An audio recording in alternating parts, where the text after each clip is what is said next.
before we leave?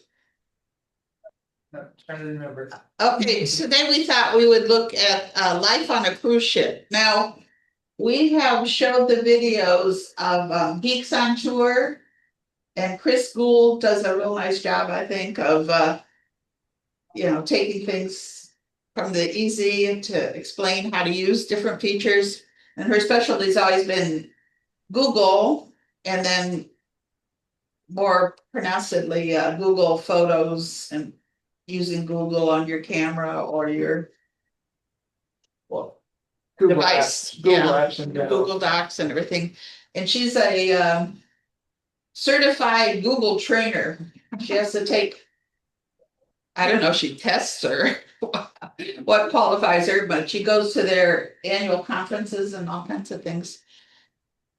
For a while, they lived on out of their RV and traveled all around, highlighting particularly focused on senior groups.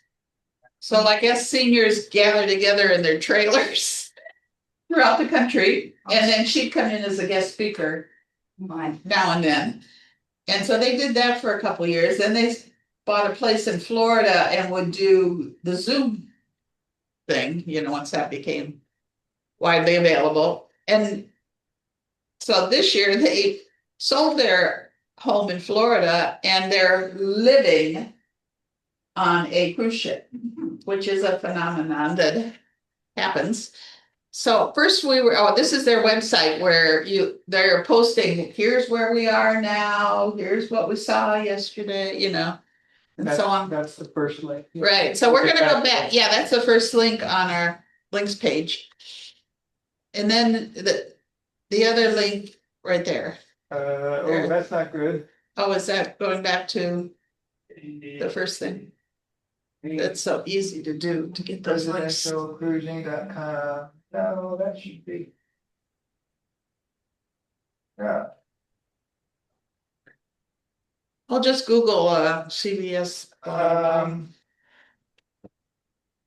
Yeah, that is a good link though. That is weird. Well, no, if you Google CBS residential cruising, it should come up in a Google search. Make sure I don't have it wrong. Get rid of this. Well, that looks right. Google. Yeah, okay. It wasn't. Maybe there's something sluggish about this whole thing. Yeah, because it was, what, it might be the school's caching, there might be caching our stuff, but or whatever. Anyway. Okay, so is that the CBS show at the bottom? this is a blog. Well, it's actually the residential cruising site.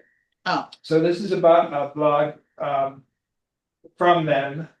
And it has, different things and all that kind of stuff. But this guy is a blogger, and he and his wife also recently became digital nomads, as he called them. Digital nomad. Okay. Yeah, so they are living on a cruise ship as well. And CBS this morning or Saturday morning did a report on the ship that they were in, so we can go ahead and look at that. I'm going to do it in YouTube.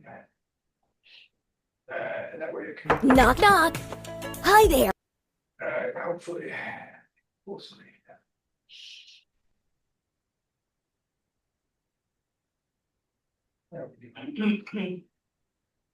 Commercial. The cruise industry is booming. This year, nearly 38 million people worldwide. Don, can you hear that? Yeah, clear. Okay. All right. Will embark on one.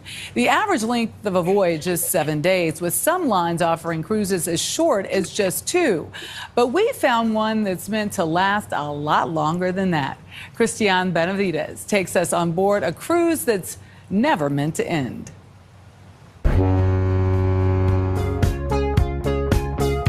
Welcome aboard the Villa V Odyssey. Not just a cruise ship. For some 300 passengers, this is home. Here you are, my dear. John and Melody Hennessy welcomed us into their $900,000 suite turned 2-bedroom apartment. A fully stocked bar, a living room, this large balcony, a guest room with a sewing machine, even a walk-in closet. You sold your home? Yes. Everything. This is our home. The couple moved from Stuart, Florida. They've decided to spend their retirement at sea. Just like we're living at home. We're just on a ship. We wake up every other day in another country. Many cruise lines already offer long-term cruising, such as Royal Caribbean's 274-day Ultimate World Cruise or the 113-day around-the-world voyage by Princess Cruises. But Villa V Odyssey says it is the first residential cruise. How is this different? Well, the huge difference is that you only unpack once. The biggest difference, though, is the community. Your neighbors become your family. Mike Pedersen is Hope you Villa like V's us. CEO. Here you can buy a cabin and live there as long as the ship is able to sail. 15 years are guaranteed. We were invited on board by Villa V Residences, which covered the cost of our 2-day stay as they sailed through Latin America. Traffic is scheduled by the Panama Canal. One of the perks of living on a cruise ship is you get to experience incredible moments like this one, sailing through the Panama Canal. Cabins range from $139,000 to $600,000 plus monthly fees, which start at about $2,500 per person. We try to make their stay as easy as possible. Pedersen says it's an investment on a lifestyle. Just don't expect a financial return. There's really no value at the end. It's definitely a depreciating asset. Well, there's no big shows, casino, or water slides. Among the ship's amenities, there's a buffet with a fully staffed kitchen That would working be around nice. the clock, a formal restaurant serving different cuts of steak every night, a gym to work off all that food, workout classes with a view, multiple lounge and bar areas, a pool, and a pickleball court. Okay, hold on. That's where we met one of the ship's younger residents, 17-year-old Zenzo Bake. If you know the rules of tennis, it's somewhat similar to pickleball. Pickleball is something he's become a bit of an expert on. The red is what's called kitchen. Bake lives on board with his mother, and when he's not on the court, he's finishing his senior year of high school virtually. This is a once-in-a-lifetime type of experience. He says while he misses friends back in South Africa, traveling the world makes up for it. Once I'm done with schooling, I'll probably be here for another year at least. It takes 3.5 years for the Odyssey to make its way around the world, promising longer than normal stops at each port. We do your laundry, we do your cleanings. You can really focus on what you want to do, which is get out there and explore and learn and socialize and get to know your neighbors. My underdecorated cabin door. Having a community is what motivated 66-year-old Benjamin Schatz. There's a lot of African art that I got actually when we were in Senegal. A Harvard-educated attorney who even worked on then-President Bill Clinton's advisory council on HIV and AIDS. Back on land, Schatz was a gay rights activist and drag performer. I love travel. I'm single. And often as a solo traveler, you know, you feel kind of lonely. And here, I don't have to choose between travel and community.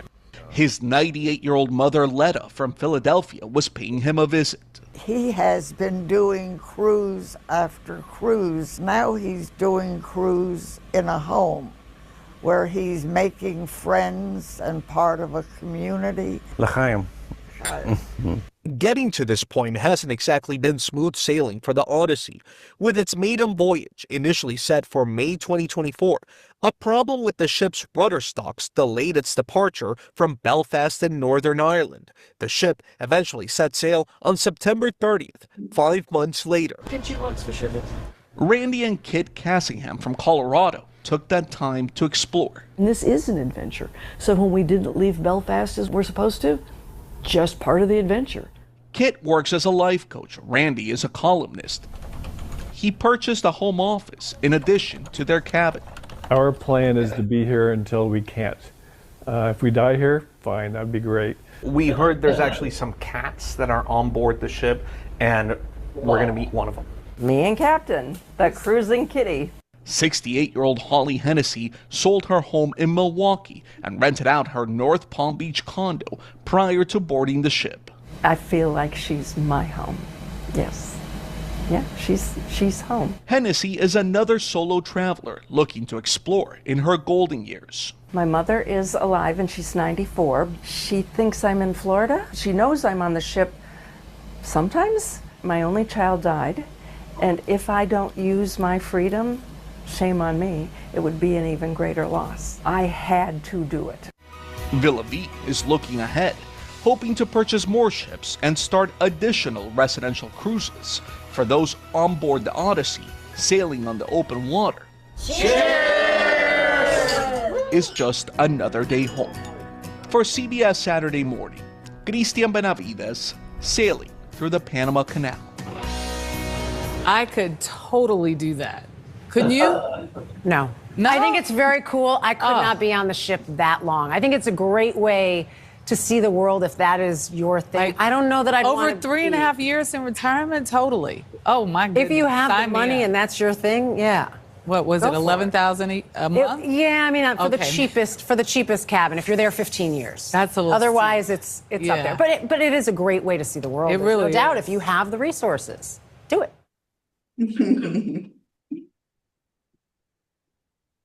You signing up, Sandy? Yeah, well, I don't have the money. That helps make the decision. Yeah, that's Not for me. no. I mean, it's expensive. Yeah. I did like a 3 or 4 day cruise once. And actually, it was sponsored by the computer group, a Florida computer group, and it was nice. We had classes in the morning, options. You didn't have to. And then there's always an opportunity to go on land and watch shows at night and have all the food made for you. But that was just nice to experience in 3 or 4 days. So well, let's go back to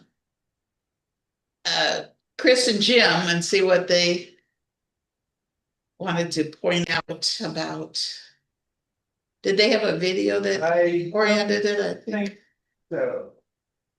Looks like they have, let's see here, it's a news article. Oh, yeah, well, that might be Yes, just as they good. That second news article is the first news article. They were covered in the little local paper, I think. You can see this. Just click on it there. No, you guys can't see that. Okay, maybe. I remember reading about a fellow who, not residential arrangements, but he just kept signing up on the same cruise Yeah, ship. I've heard. And he just stayed there, and I guess he lived out of 2 drawers in his stateroom like you do, but he was like in his late 80s or something, and he just loved doing the bungee jumping. Wow. I know. Yes, I mean, it was pointed out that they have medical staff on board, so if it's not real complicated, they can. They'll airlift you to the next place if they have to. Yeah. I knew somebody in the lunch group, and he has an underlying illness, but he was, doing well, and then he got sick on the boat, and I don't remember now if they had to helicopter him off or whatever, but his wife admitted at one point when he was like laying in bed, she said, "Oh, look at what I bought today." And he said, "Where did you go?" And she goes, "Well, I went on the cruise or the land excursion while I'm laying here in bed." Well, don't want to miss all the good stuff. He was teasing her. He didn't really care. Well, that does bring up a good point, though. I mean, most people, seniors anyway, will have Medicare, and Medicare doesn't work outside of the US, so I don't know, what do you do for your medical? Yeah, that might be covered in one of these blogs. You get the Medicare supplement that covers you outside. I think you have to get one that would cover you. But Medicare supplements only cover $50,000 lifetime. That could get eaten up right away. As long as we're all living. Outside. Well, that would be I'm sure one of these blogs discusses that consideration. You need to get shipped home. That's easy. Well, that's not easy because then you need the or ambulance and all that. Right, yeah. And depending on where you are, the cost is different. So you'd have to work that up in advance. Well, like I said, I think one of these blogs, I'm sure covers that, because what else are they gonna keep talking about? That is true. Let's see here. Let's see. Look it up on Clark Howard. I'm not sure. There's an article on for just about everything. It's like. Yeah, Clark's really Mickey good. always listens to you. Mhm. Let's see here. Google it. I was thinking maybe they would have something. Thing right up front, yeah. Laws, any coverage. Articles. There's a search button on the far right. But that's this guy's blog. I was Okay. thinking,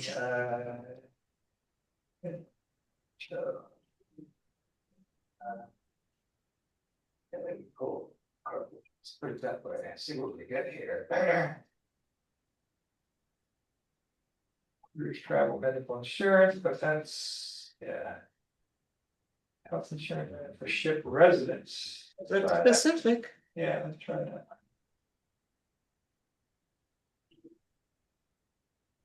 Okay, sounds like it's exactly what we want.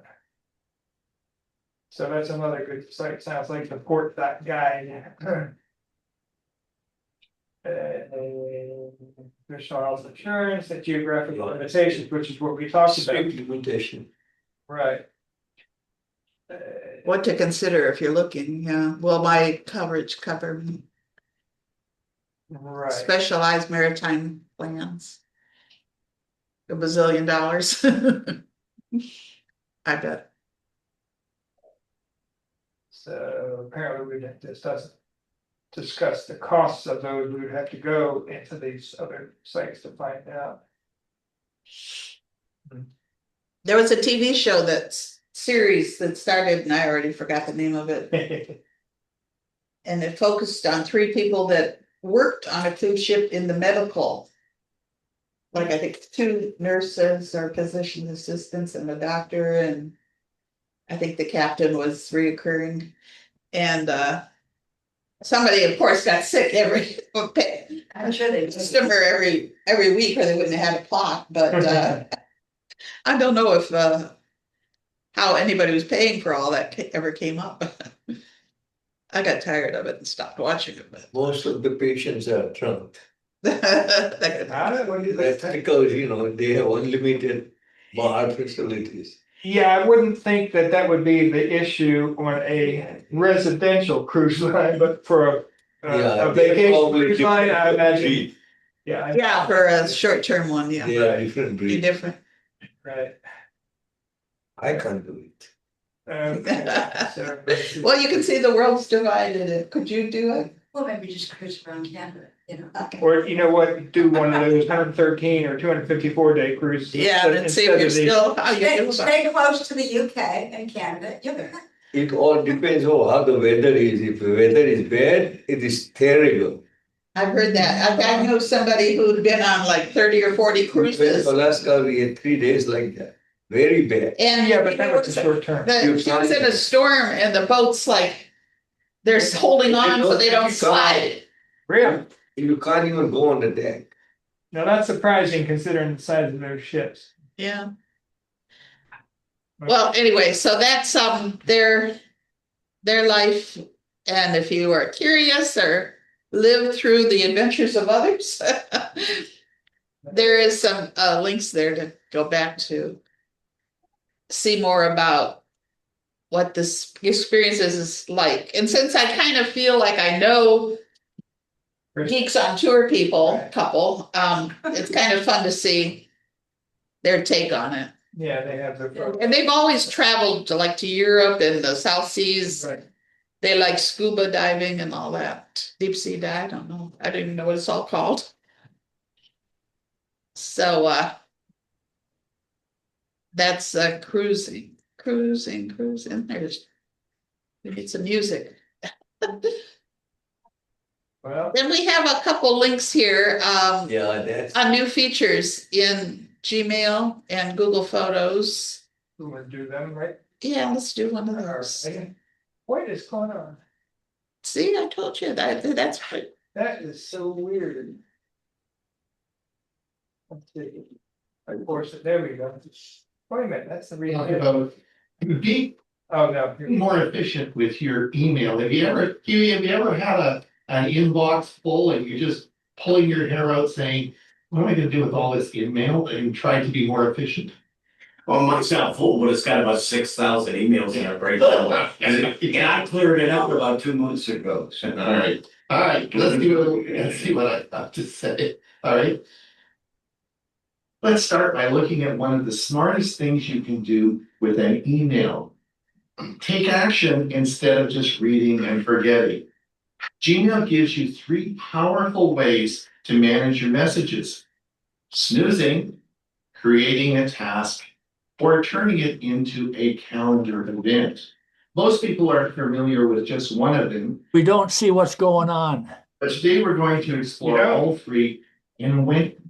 You don't see the video? No. Sandy, we got your room. You're right, I'm sorry. Thank you for letting us know. Yes. Right, I forgot to turn the sharing back on, hold on. I tried to switch away from sharing when we were talking here, if you wouldn't just see the screen. All right, now you should see Huey, right? Yes, right.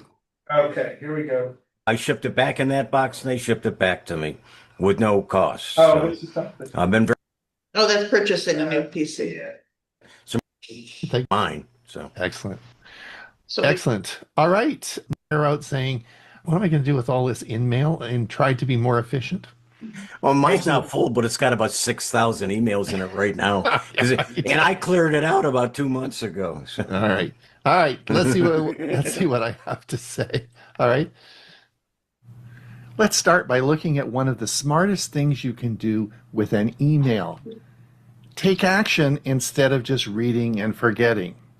Gmail gives you 3 powerful ways to manage your messages: snoozing, creating a task, or turning it into a calendar event. Most people are familiar with just one of them, and that's snoozing, but today we're going to explore all 3 and when to use each one. First up is snoozing. Have you ever opened an email and thought, I can't deal with this right now? That's when snooze comes in. Snoozing lets you temporarily hide an email and bring it back at a more convenient time, like tomorrow morning, next Monday, or a specific day that you can choose. The email will literally leave your inbox and return to the top when the snooze ends. It's like a polite nudge from your inbox when you're ready to deal with it. Here's the catch though. Snoozing is passive. It doesn't create a task or a time block. It just delays your decision. And that can be a problem if you keep snoozing the same message over and over. Now let's talk about adding to tasks. If you want to go from passive to productive, then adding the email to Google Task is the way to go. With just one click, Gmail creates a to-do item from the email. The subject line becomes the task title, and the full email remains linked for easy access. You can add a due date, organize it into a task list, or even add subtasks. This is perfect for emails that require a follow-up, a reply, or an action that doesn't necessarily need to be done at a specific time, just something you don't want to forget. It's especially useful for personal accountability, and if you use Google Calendar, your task can appear right alongside your events, so nothing slips through the cracks. And finally, create a calendar event. Now let's say email is about a meeting, a phone call, or a deadline, something you actually need to do at a specific time. Instead of writing it down somewhere or setting a reminder in your head, click Create Event from the 3-dot menu. Gmail will open Google Calendar in a new tab and pre-fill the event with the email content. You just set the time and date and you're ready to go. You can invite others, add a location, include a Google Meet link, And most importantly, you now made time for it. Creating an event turns your email into real world commitment. You've just moved from thinking about something to actually scheduling it. So let's recap quickly with a side-by-side comparison. Snooze is like a reminder, task is an action, and Google Event is a time commitment. Each has its place, but knowing which one to use can make a big difference in how well you stay on top of things. Coming up next, we'll start with the most structured approach, turning an email into a calendar event. I'll walk you through the steps and show you why this can be a game changer for meetings, deadlines, and time-sensitive information. Let's start by turning an email into something powerful, a calendar event.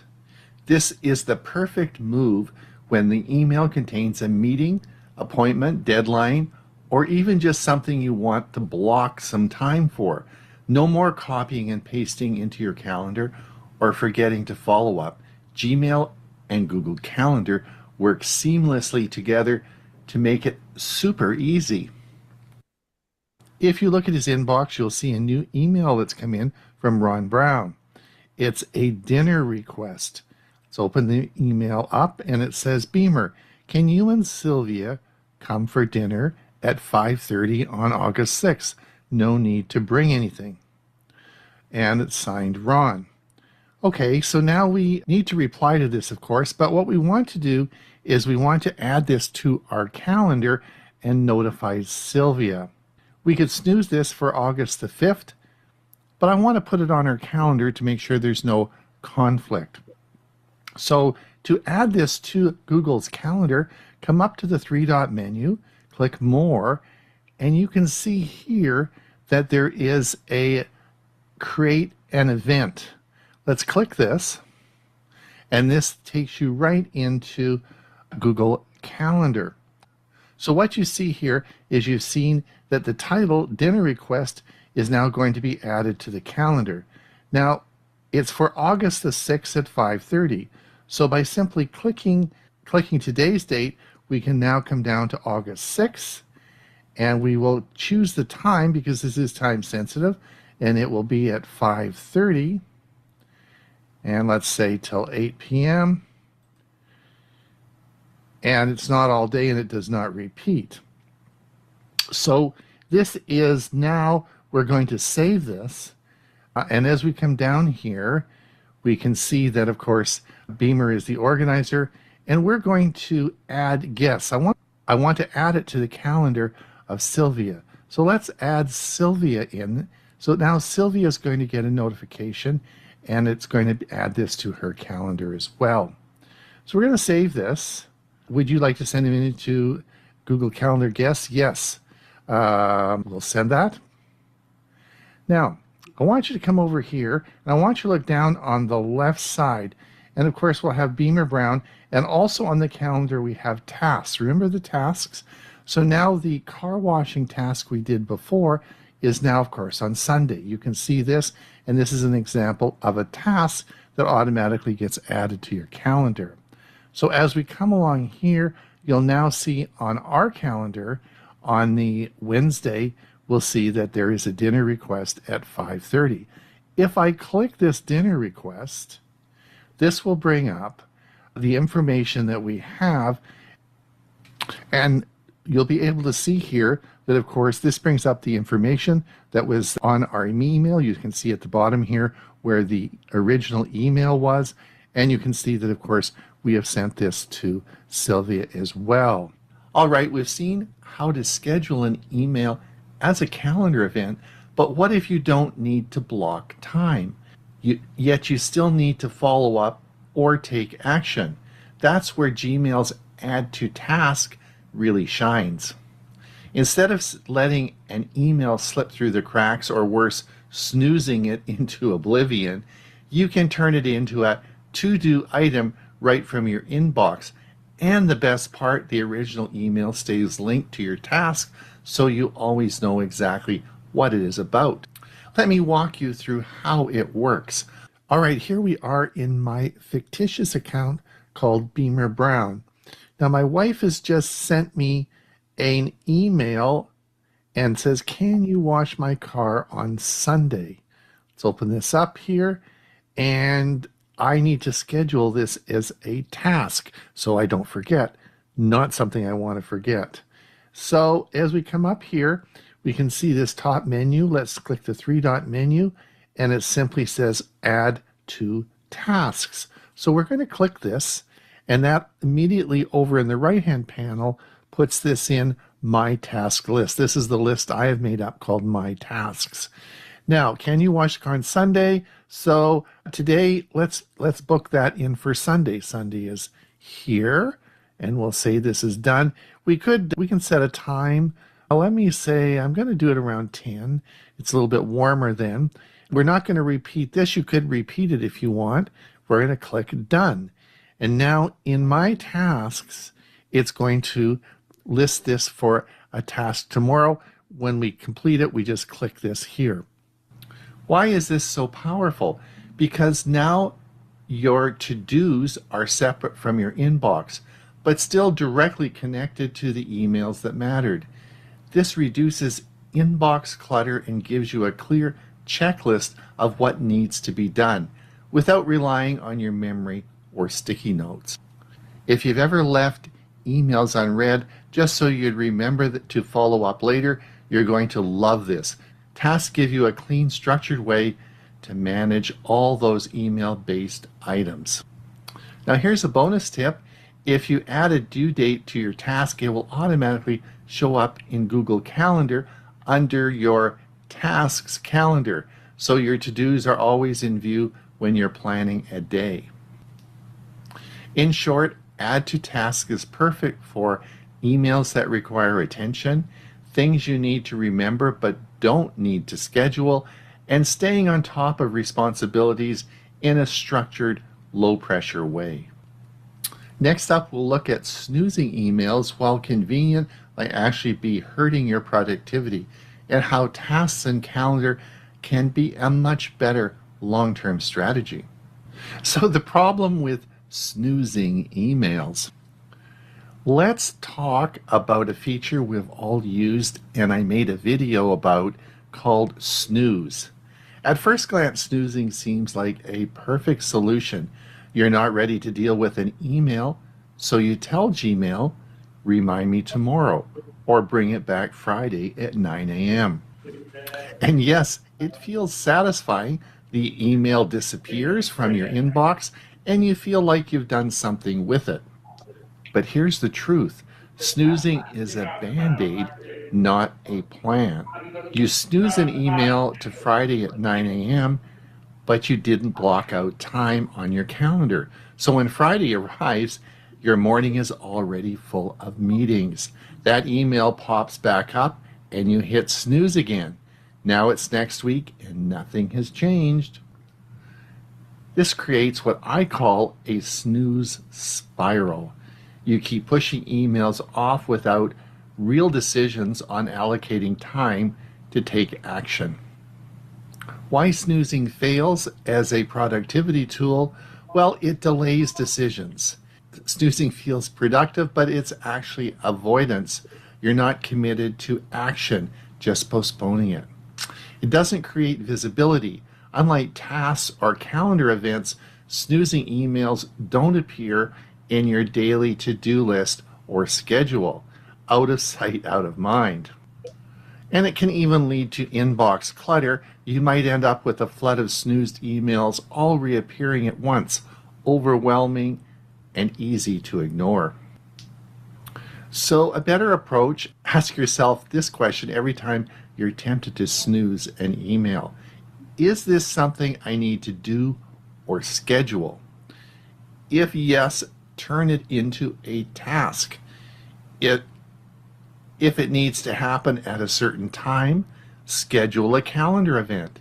If you generally just want a reminder and have no action to take, then go ahead and snooze it. But use snooze as a last resort, not your default. So why is calendar and task integration so powerful? Well, calendar equals time commitment. You're reserving time for it. Others can join in if you want to collaborate. Task equals action commitment. You're tracking what needs to get done. No time blocked unless you schedule it, but it is visible. Gmail makes it seamless. You don't have to leave your inbox, and it keeps your focus centralized. All right, to finalize things, here are some bonus productivity tips. Let's look at creating labels for specific types of tasks or events, like follow-up, finance, or appointments. Also, use calendar color coding. This helps visually separate different types of events by choosing different colors for different types of events. Link calendar and tasks together. Example, use tasks with due dates that also show in the calendar. So as we finalize this, let's try turning your next 3 important emails into a task or calendar event. If this helped you, give it a like and share it with productivity-minded individuals. It's Ron Brown with Tech for Senior. Hopefully you've enjoyed this video. Please like and subscribe, and we'll see you soon. So I think Very good. gives you something to think about. Try. I was going to say something related to this. I have always, for years, I've had Echo, Amazon Echoes or Alexas in the house, and there's pardon? Silver. The echoes. Silver, remember the Saturday Night Live skit? Oh, oh, you're going back a ways. And if you're a Prime member, you know, like for free shipping and so on, there's some new features that are available on your Alexa, I'll call it. And so I just turned it on, and to be honest, I don't remember what I did. I think I just pressed the button or answered an email, or I don't know. And so the screen's a little different. I get a different voice, and I can pick others. And so I tried this for the first time. I said, Alexa, put on my calendar lunch with Kitty at 1 o'clock on Saturday. And it said, oh, you have a conflict because Dakota leaves on Saturday at 1 o'clock. And I says, because that's just noting she's leaving. Right. I don't have to take her or anything. So I said, no, that's okay. You could still put it on the calendar. And then it had one other question about the conflict. And I said, no, it was just for the Dakota was just for information. I want this added as a event. And she said, oh, okay, I understand. Will do. Anything else? I was like, this is weird. But she was watching out for me to make sure I didn't have conflict. Really good. And second guessed by her. Yeah, and you don't have, after you start a conversation like Alexa, do this, you don't have to keep saying Alexa. She's still listening, which might piss off some people. Always listening. Yeah, she's probably always listening. So you can conversation back and forth. Like you can say like, so is what was the question? We had come up with something. So what plant is the best plant easily planted in my backyard to attract butterflies? And she'll suggest something to me, and then I'll say, well, are those good for my demographics or geographic area, climate, and everything? And then she'll answer. So you can go back and forth and discuss it, and I think it's kind of fun. And I like it when I do it, but I'm not thinking to use it as much as I might as well. Yeah, right. But that's a similar feature in these other AI tools like ChatGPT and I can't even think of all of them. Gemini, another one, and what's the one that's Copilot? Copilot. That was the other big one. Right. And they're challenging each other, like, oh, we got new features in a new version. Oh no, we've got newer features in a new version. And I said, I can't keep up. No. You know, I see something that kind of, oh, I'd like to try that. And which one was it? And Competition. yeah, well, they are. It's big, and they're talking billions of dollars at stake here. I've been watching a YouTube series, podcast, whatever, called Moonshots. And these guys are, they know, they live in these industries. And, you know, I don't understand absolutely everything they say, but I can kind of take the big picture away from it. It's fascinating. Fascinating what's going on and how fast it's changing and going to change humongously. And I keep telling people, like my sister-in-law does accounting for a medical company. I said, are you worried about your job? Oh no, I do specialized things that no one else could do. And I want to say, no, AI could be taught to do that in a minute. But why tell her that? But she knows how to do it. Right. Isn't she getting close to retirement anyway? Well, yeah, that's a good question. Technically, I think she's 60. Okay. That may be a little more. Anyway, well, like this one guy in the moonshot group that was speaking that day, he says, you know, we worked on a program, we knew what we wanted to develop. We brought in the best team with the best minds and experience. And they wrote the program in 4 years. And we said, okay, we knew it was going to take a while. It's doing what we want. And then they thought, in light of all the changes, that they ought to look at it. They like a couple of different, you know, different changes and everything. So they went back and gave the commands to the computer to say, just rewrite it from scratch. Do it, you know, your way, which is scary. And I think it took, I told somebody it took a week, but I think it took even less. Like You put that in the newsletter, right? Yes, I did. I know. And I thought afterwards, was it a week or an hour? Whatever. Whatever. It wasn't 4 years. It wasn't 4 years. And I thought, holy schmoly. That's what I thought. How amazing it is, isn't it? So if you have a Alexa, you could with prom, because they're charging fees for these. Yeah, I think it's called enhanced or something like that. Or they're charging fees for these to use them, you know, to get a premium. Like one's $200 a month. Well, I can see if I had a company or business, it'd be worth it, but not for a home user. So it's and what was the other thought I had along those lines? Butterflies aren't that important, right? Which what? The butterflies aren't as important as they're like butterflies. I'm attracting butterflies. I'll bring you some milk. And that's the answer to everything, just the milkweed. In hand. Oh, and then I thought I saw one of those lantern bugs. Oh no. On the porch, and I'm standing there staring at it. Is that what it is? So I thought, I'm gonna go get my phone, take a picture. Mm-hmm. Well, by the time I walked through fleet away, I forgot it. Yeah. And then it was gone. I don't know if I should go out there looking for it. How do you kill them? Well, imagine if you put them in a glass jar, they'd die. Well, I would think squishing it would be. Well, I know I didn't kill that one, but if there's one. Oh, I see. And then I worried, I just had this huge tree taken down. Oh, right. Did that stir things up or something? But if it stirred things up, that means they were in there to begin with. Right. Yeah. Just brought to my attention, but I had this humongous tree taken down. I mean, you couldn't even get your arms around the trunk. Oh, fascinating to watch. That's not the word I would have used. I'm still grieving for my. Well, that's what my neighbor who initiated the takedown. He said, I miss it so much. And to be honest, I wasn't.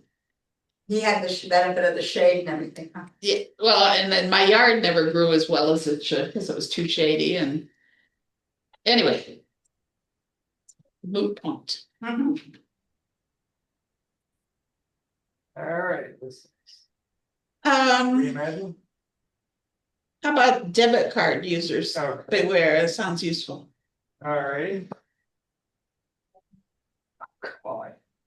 See See, there's something with, This, I think it's their internet. They're caching too much. well, we should Google it. We should check GPT. When I switched to all And it's got this, please move this window. Can you guys see that? Yeah, Yeah. We can say, yeah. okay, all right. In this video, we're going to break down the new ghost tapping trick that's draining bank accounts and is spreading fast. Now, I hate to say this, but here we go again. This is another fast-growing scam that is affecting debit cards and credit cards, and banks can't stop it. Also, be sure to subscribe so I can keep you posted on things like this in the future. Now, watch this. Tonight, a man from Canada is facing charges accused of ghost tap credit card fraud. Police say he went to multiple Giant Eagle stores yesterday buying gift cards. The fraud is executed when stolen credit card information is loaded into a digital wallet and then used to buy gift cards, which are then resold online to launder the stolen money. And this is becoming a national problem. KDK consumer investigator Megan Schiller is here to explain. Megan? Well, Ken and Kim, all the hackers need to do is just trick you into unknowingly giving your banking or personal information over. Sometimes they're even going to drop what is like a veil website over the website you're on. And so you think you're just putting your information in to buy something online, for example, but then you're really sending that information directly to a hacker as well. So the very first way people fall victim to this is when they maybe click links or give information unknowingly, like when you get those messages about unpaid tolls, misdelivered packages, or account issues, and you actively engage with them. So it tricks people into downloading mobile banking malware and then captures your banking info that way. So scammers then can load your stolen credit card information into their phones and their digital wallets, just like you would do with your own Apple Pay or Google Pay on your phone. And then they're going to use that to purchase gift cards, most likely. Then they'll use those gift cards and they'll resell them to launder that money. Now, the reason this is so serious is because the hackers are really difficult to track. And they scale this very quickly. They can try a ton of people's banking information at the store's payment terminal in a very short period of time. See, I told you this scam was different, and I'm going to go over 8 free ways that you can protect yourself. So stick around to the end of this video and let me know in the comments if you did. But before we do that, let's be honest. We all use our debit cards and our credit cards on websites every day. Let's not forget, this is happening a little different across the world. Check this out. How does ghost tapping work? Well, cybersecurity strategist Evert Driehaus joins us now from Delft in the Netherlands, and he has studied it a great deal. Evert, thanks very much for your time today. Perhaps you could start at the beginning. What is the process of this ghost tapping? Ghost tapping is a two-step process, really. The first step is that victims are being enticed to give up their card information. This is done either with SMS text messaging, so smishing we call that, or for example with fake web shops. Now, they are convinced that they need to make a very small payment. This might be a toll booth payment, a parking ticket payment, something like that. So when the victim gives up their information, they also give up their one-time password in order to authenticate the payment. But now comes the smart part. The criminals use that information not to make a payment, but they use that information to provision the card in an Apple or Google wallet. So they use that same information and that one-time password to really steal the card and to make a copy of it on a criminal phone. But now comes the second step. They're not going to use that stolen card on that stolen phone directly. What they want to do is deploy a small group of henchmen to stand in several stores next to several point-of-sale machines. And now the coordinating criminal will order every one of those henchmen that they're going to send the NFC signal, that is the signal you use when you tap to pay. So a small signal is being sent from the mobile phone, and in this case the criminal catches it and sends it to henchman A.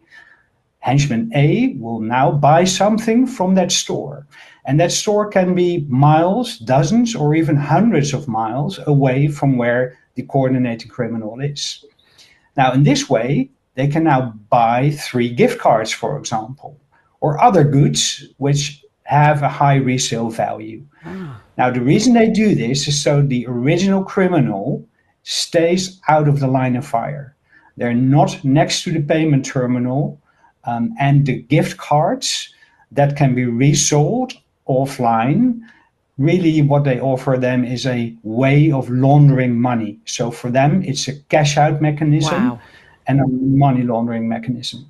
Just incredible. Real quick, be sure to download our free ebook today. All you gotta do is scan this QR code right here or click the link in the description below. Now back to the video. Now let's talk about how you can protect yourself, and then I'm gonna show you a free tool that you can use to check if websites are safe and legit. Number 1, be cautious of what you download. We know that when you go to the App Store, we can trust things like that. So just make sure if you're downloading something, it's from a trusted website or a trusted source. But if it doesn't seem right, don't download it. Next, you want to enable 2 or 3 factor authentication, but this is going to be something that no one is talking about, and that's 8 more ways that you can secure yourself, and you can actually do this through Google. Now, the first thing that you want to do, you want to go ahead and click at the top right of your browser. Now, this is going to work if you're inside of Google Chrome. You can download Google Chrome, or you can go to google.com and look for your profile picture once you log in, and then you'll see where it says manage your Google account. And if you're still not sure, then just go ahead and just go to Google and then just type in manage your Google account, and then it's going to have you sign in, and then you'll be able to manage it. Then the next thing that you want to do is look on the left hand side of your screen, and then you're going to see where it says home, personal info, data and privacy, and then you want to click where it says security. So this is what they mean when they're talking about enable 2-factor authentication. You need to turn this on first, okay, where it says 2-step verification. Once you do that, this is where the 8 things that people don't talk about. Number 1 is going to be pass keys and security keys. So if you actually use a password to log into your laptop, or you need something to actually do this on your phone, like, you know, a face scan, then you can go ahead and turn this on. Again, this is free. Then of course you have your password. This is simple because you more than likely have a password already, okay? Now, this right here says skip password when possible. I don't recommend this, so I would say just leave this turned off. Next is going to be Google Authenticator, okay? Now, Google Authenticator is free. All you need to do is just go to your app store. That you could do this through Google Play if you have an Android, or you could do this through the App Store if you have an iPhone, and you'll see where it's called Google Authenticator, okay? Then, of course, now the Google Authenticator allows you to scan a code, and then it gives you a 6-digit code, and that 6-digit code, I believe, expires every 30 seconds or 60 seconds or something like that, okay? So that's going to be one of the 8 as well. Next is going to be a Google prompt. This means if someone's trying to log into you, or like into your profile or something like that, then you'll be able to get a prompt, and you'll be able to say, yes, this is me, or no, this is not me, okay? Then you have 2-step verification phones. This is going to actually send a code directly to your cell phone, and you can add multiple phones to this as well.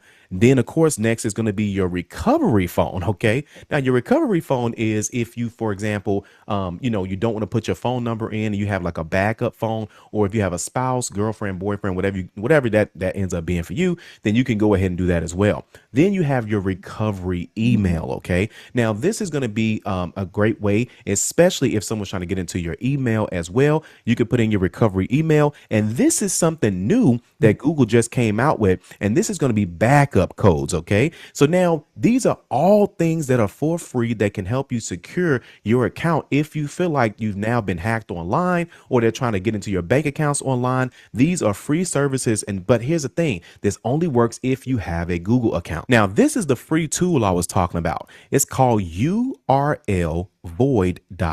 Okay, all you need to do is just type that into your browser, urlvoid.com, and you can just easily put in a website or the entire URL, and then you can click on where it says scan website, and it's going to let you know for free if this is a safe website or not. Now, if you don't want to go through this entire process, I'll show you another way to do this as well. Watch this. Now, this is how you can tell if a website is fake. Okay, now you can see right here where it actually has the login. So first off, you're going to notice now, usually especially with Chrome or any of these websites, typically you're going to see where it says HTTPS. Now the S means that it's secure. Whether you see the S or not, well, you want to see the S preferably, but a lot of times the issue is that a lot of these browsers today don't show them, okay? But just because it doesn't show them, doesn't necessarily mean it's not there, because sometimes Chrome will automatically hide it just to keep the URL shorter, okay? However, you can always just take your mouse up to the top of the browser, or you could do this on your phone as well too. And when you click the URL, then you'll be able to see if it has the S or not, okay? Then, of course, if it just looks like it's too long, where it's .this and .that, you want to keep things simple. .com, .org, okay, .gov, okay? But once it starts having all these dots and all the rest of this stuff, it doesn't make sense. Just call the company or go there if you can, okay? If it looks fishy, don't move forward. Now, this is another example right here where you see where it says paypal.com. You can clearly see it says paypal.com. But then when you look over to the fake website, it has a misspelling of PayPal. So again, if something doesn't look right, don't move forward. Then you have another example. This is if you go to a site and you're used to going to a site, but it doesn't look right, and then they're asking you for money. If things don't typically ask you for money, please do not give them any additional money. Again, call them if you have the number, or actually walk into the actual location if it does have a location. Now, another thing that you could do too is monitor your bank accounts, if not every day, at least a few times a week, just to make sure that you stay on top of transactions in general. You'd be surprised how many things you'll actually be able to see, or just managing your finances in general, okay? This is why we have to stay on top of scams like this. I'll see you on the next video. Oh my God, it's so complicated. You just never want to use anything. I just did that. Oh yeah? In the morning. Because I had to pay some money, and they asked me to go to the PayPal, and I said I don't want to use that. And PayPal is all the time there.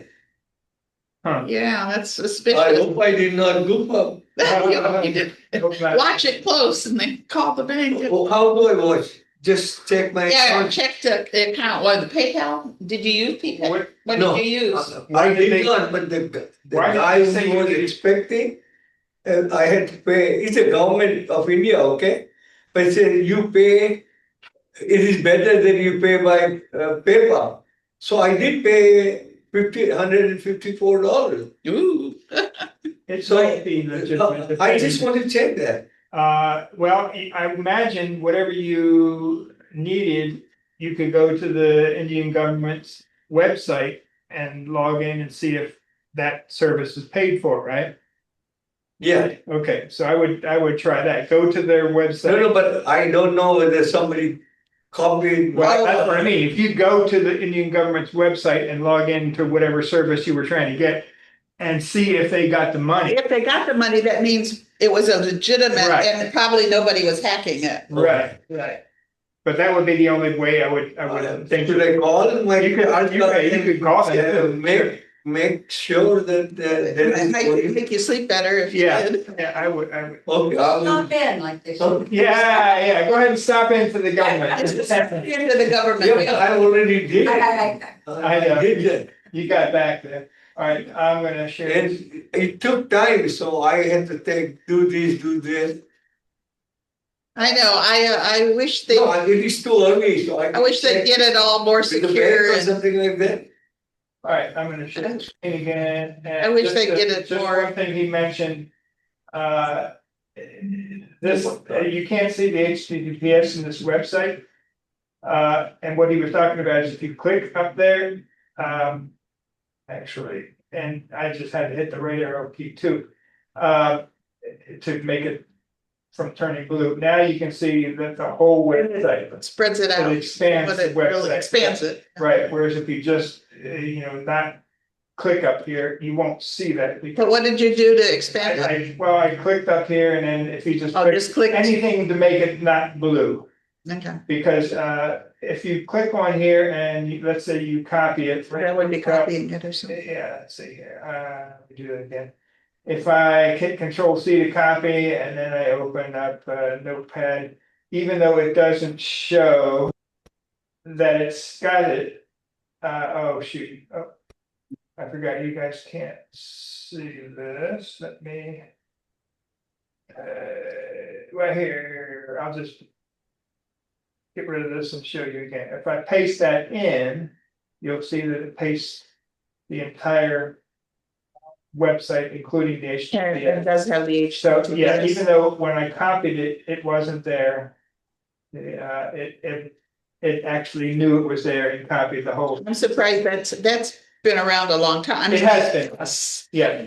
But I'm surprised it's still. And he put a lot of faith in the fact that it had the S. And yeah, that's true that it should have an S on there, HTTPS.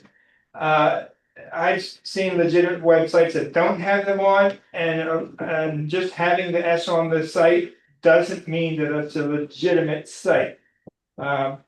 Because I've read where scammers will get a certificate for that site, even though it's a scam site. So it'll have the HTTPS, but it'll still be a scam site. So you got to be careful. You know, one thing he mentioned in his lists of things to do is use an authenticator. Yeah. But I understood that It's so far. Google and Microsoft are stopping using authenticators. So they're two of the big ones that had them, I believe. Really? Yeah, because they want you to use the what you do, see? You know, the new. Well, that is passkeys are passkeys, but passkeys work with authenticator. I did. Yes. So well, we can research that. Yeah, I don't know what. Yeah, I mean, if you don't use an authenticator, I don't know what you would do to get your passkeys. Now, I would personally wouldn't use either Google or Microsoft's authenticator if I didn't have to. If I wasn't forced to, I would rather use a open source one like Authy. Authy, I've heard of it. Right. And I thought, well, this is Twilio. I wonder if it's maybe I'm thinking of another. Let's see here. I can't remember which one. I thought it was Authy, but apparently not. Let's see here. I wanted to remind people that if they want to go back and watch those videos again, you know, they're on our page there. Right. And then you can stop and start it and back it up or slow it down, whatever. So that's Sandy? still an option. Yes. What page are you talking to? Because I was just going to recommend that we put these things up so that we Yeah, can they're go- up here. Nikki will show you. It's on Go from it's on our links. go to the homepage and Okay. back to the homepage. So if you go to LCCUG.com, you get a presentation. Presentation links Okay, so on the left. and you click on presentation. And So far, everything we've talked about. it's got them by date. Right, our program dates. So And so you see the cruising one, and then there's your Gmail one, and then debit card users is the one we just watched. and this one here is. where's that at right now? Where's this available at? It's on our lccug.com/links, or you can just go to LCCG. You see our screen, right? Yeah, I see the screen. You're not showing. We got Oh, Sandy. okay. We still All right. got Sandy. Okay, all right, oops. Hang on here. Your screen sharing, okay. Okay, from That's there. your screen, right? Do you see okay. our club webpage? Did I get rid of the people? Okay, there. So you see our page here? Okay, so you click on presentation web links. On the left. And we see the links for today's programming 12. Oh, okay. I always thought, if you can't be there, at least you could go back and watch it's always second there. time or something. But that's on our home page. Yeah. Well, it's off of the homepage. It's up here. You see, if you just type in lccug.com/links, or if you go to lccug.com and click on presentation web links, you'll come to here.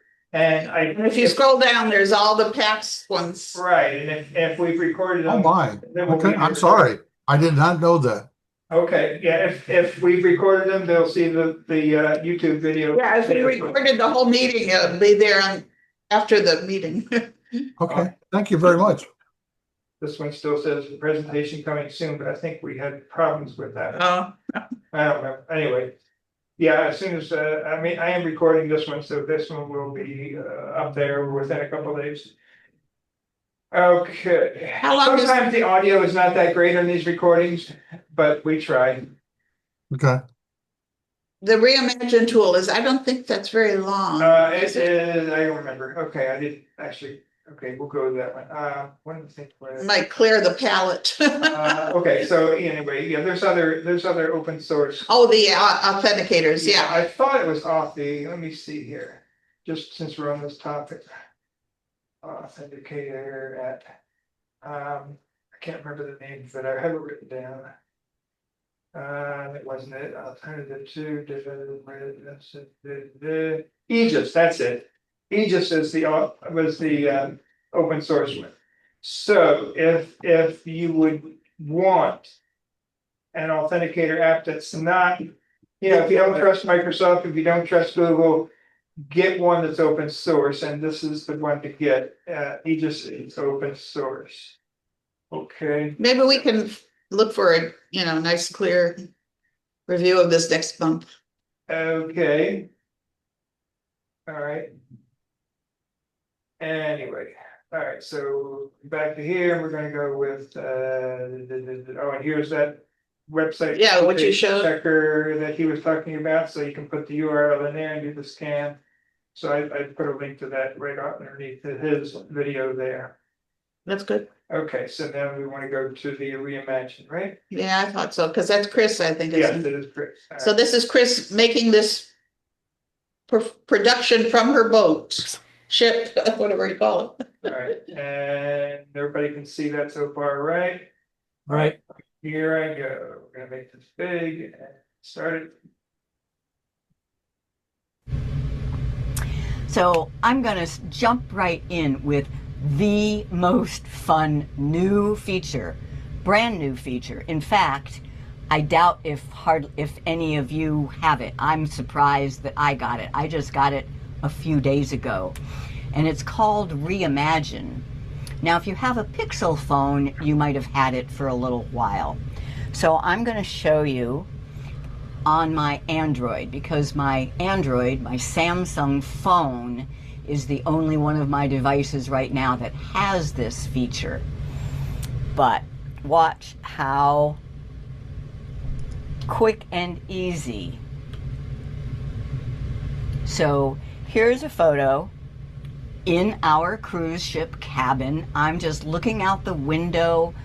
I love looking at the ocean, and it was a beautiful sunny day, and our little stuffed pelican there always sits on the windowsill. She's kind of become our mascot, if you will. So I think that's a pretty picture. But I have this idea. You're supposed to see whales up here. We haven't seen much in the way of whales, maybe a fluke now and then. But if I tap edit, just this edit button right here, if you have been using Google Photos editing, you will notice that this screen looks very, very different. And it will probably be coming to your phone soon if you don't already have it. And when I first, oh, it goes away. But let me show you. If I back out and do that again, it has a message comes up, tap circle or brush to select. If I just rub my finger around the ocean part of the picture, I now can erase what I circled, I can move what I circled, or I can reimagine. I'm going to reimagine. And then you just type words. Add a whale jumping. And let's see if it does it this time like it's done it before. And now it goes blurry because it's working. It's doing its magic. It's generating. And it needs the internet to do this. Well, you see whales. It doesn't jump quite like the other one that I did. But I do have a couple choices here. There's one. Yeah. So you look at your different choices of how it has Where does that reimagined edit? it First go. and decide which one you like the best and tap the check mark. And then save as copy. And I now have, I got rid of the pelican's head. Oh well. It now has me looking out the window at a whale jumping. And it does too good of a job, right? I mean, it is absolutely 100% true. You cannot trust anything you see in photos or videos anymore. That's a good point. Let me just show you what. Now, this next feature is not even available on Google Photos yet, but I need to show you this. I took that photo that Google Photos added the whale to, I brought it into Gemini AI and said make a video of it.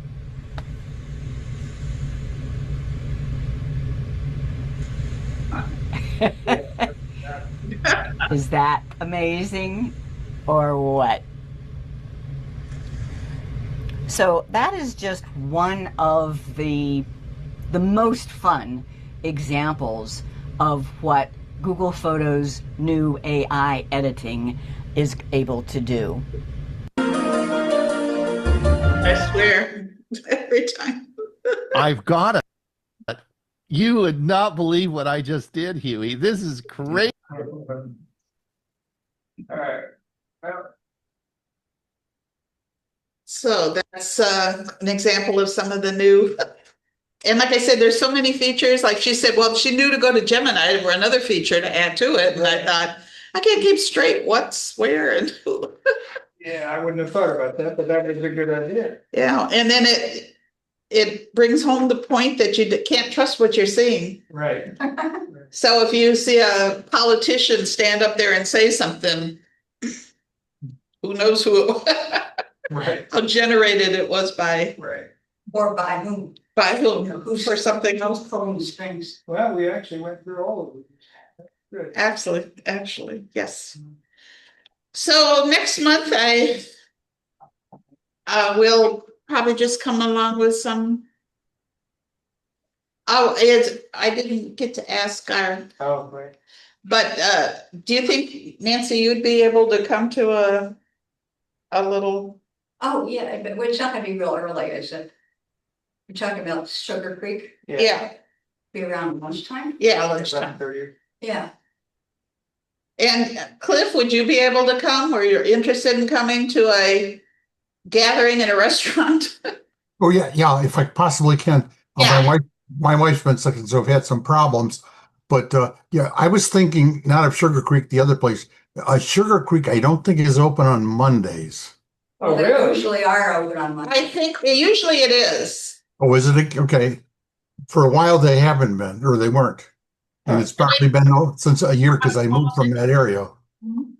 We can call them right now, and then we'll know if they're open on the 1st and if they're open on Mondays. Well, you don't care if they're open on Monday, you care if they're open on Tuesday. On Labor Day, yeah, that's two different things. Well, why 1st was Labor Day? Yeah, just because they're open on Mondays normally doesn't mean they're so 1945 open. Where's the calendar? We're checking our calendars right now to see what we're doing. Well, isn't that Labor Day, Monday the 1st? Monday the 1st? Is a Monday. Labor Day, yep. Well, that's why I was saying, is it open on the holiday and is it open on Monday? Well, we don't care about, okay, so yeah, okay, if they're not open on the holiday, then Monday. Yeah, I know if they're Mondays in general. closed, then it Well, doesn't matter. here's the apparently it's 934-505-9. You want to get your phone there? I'm gonna call them just now. 934-505.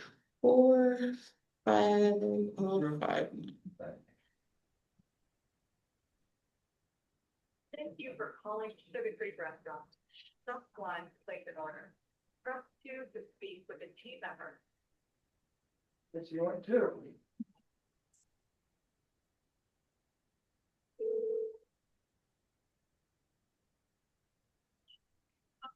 Are you usually open on Mondays? And will you be open on the 1st of September, even though it might be considered a holiday? Holiday, oh, you guys. We're still deciding, but that was what we needed to know. Thank you. Okay, bye-bye. All right. Yep, always open on Mondays, open it every day. Yeah, that's the same. The rest of her life, she's. Yeah, I don't think they're open in the evenings anymore. Yeah, the hours were right there. Yeah. Oh, the 3, yeah. Well, that works A good. lot of the done. That's Mickey's only lifetime. Yeah, right. Mickey knows no other time on his clock. So He didn't know there were hours after 3. There was a little piece in a Clark Howard newsletter that I get that was interesting because he was addressing a 3.5% credit card charge. Right. Versus using your bank number to use an ACH check. Whoa. And for that, he said, use the check. He's probably done more math than I'm gonna do. I think probabilities and gravities of the harm, and it's probably a good calculation. Yeah. But you gotta give your routing number on your checkbook and Well, you everything? do, I mean, like. Well, I don't think he was talking about restaurants. I think. No, he's probably talking about automatic payment, Yeah. for like your water He bill. was. Okay. I remember All right. seeing that show, the Or your podcast. gas bill or your electric. Yes. They're all, if you don't use a credit card, it's free. If you do use a credit card, they really get you. And it's getting higher too. Right. Well, I was in a restaurant. I was Blue Sky in Amherst, and it said, here's your total of your bill, cash. Yeah. And then if you look, or by credit card, it is, and then it was a couple dollars more. Oh, yeah, but you're like, that's buried, that should be right at the cash register as you come in, that should be full disclosure up front. Nowadays, it's just expect. Yeah, sad to say it's getting. Here's a quirky one. Everywhere I've gone out to eat lately, because of the tax holiday, you get away a little bit cheaper. That shouldn't affect the tip, of course. But anyway, I went to Chris's restaurant the other day, and they're still charging tax. But I was surprised. There's probably no good way to complain about that because state of Ohio isn't going to come in and say, "Oh, you wicked proprietor, you shouldn't be collecting." But initially, I thought it was only on school related. Oh, no. That It was. Originally. Way back when. Now it's anything under $500. Yes. Oh, anything. Not anything. Not alcohol, not tobacco, not firearms, not. But my sister-in-law. Non-material. My sister-in-law works at a florist, and someone called and said, "Well, you charged me taxes. Shame on you." And her daughter said, "Oh my God, forgive me. We're just a small mom and pop shop here." Yeah, it's actually against the law to not participate in that. Yeah, well, they intended to. They just. Yeah, right. They were No, I just understand. tied up I'm in talking about more for Nancy's Did issue. you say that there's no law that you have to participate? No, it's against the law not to participate. Oh, really? So Yes. I could turn them in. Yeah, you could. I don't know. I don't know that they would do anything about it. Right. Nancy's going to be a Karen. Yeah, there is a form on Ohio's website to get your tax back. Really? Yes. What about services? If a company charges you tax and they weren't supposed to, then there's a form. That would probably apply to one establishment that, how long ago they took off the 0.25% in the county tax. Oh, yeah. It rolled back to 6.5 maybe at 2020. They were right along. They didn't want to pay anybody to kind of readjust their cash register, so they were just collecting 6.75. tax break is only for Ohio or Yes. other select No, states? it's an Ohio thing, it's Yeah. a state thing. Other states might have They started might, doing they that. probably have their own time period, their own list of Right, things. right, to do, okay, And, okay. and they have, you know, different motivations. So if I went and got a tattoo today, would I have to pay tax on it? Services are exempt. It has to be products. Oh, so I still have to pay tax on my Services tattoo? still get taxed. Unless they charge it up separately, ink versus like. Yes, if they write it up separately, there's no sales tax on the product. Right. Still on the service. Your auto shop, now's a good time to get that manifold, Yes. but you're gonna pay tax on the labor. On the labor. I always wondered what a manifold is. Whatever, expensive, I don't know. Good to have. Expensive, I don't know. Any questions from anybody at home? No. No. Oh.